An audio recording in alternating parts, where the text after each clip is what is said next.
Սիրելիս հավաքս, տրտմած է իմ հոգին։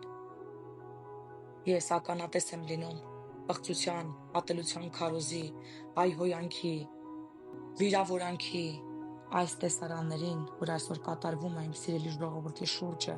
եւ ինչպես իմ սիրելի ժողովուրդը խարխափում այս ամենի մեջ, աթախվում այս ամենի մեջ եւ տառապում այս ամենի պատճառով ու դիմադրում այս ամենին։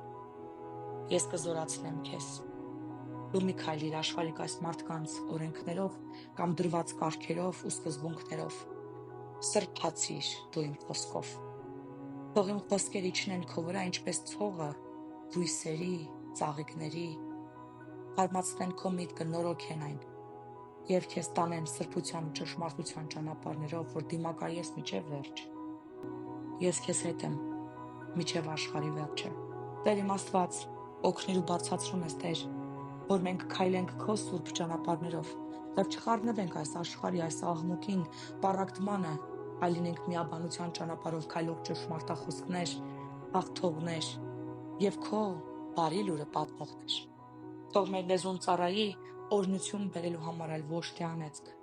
Թող այն ծառայի կյանք բերելու համար, այլ ոչ թե մահ։ Հիսուսի անունով, ամեն։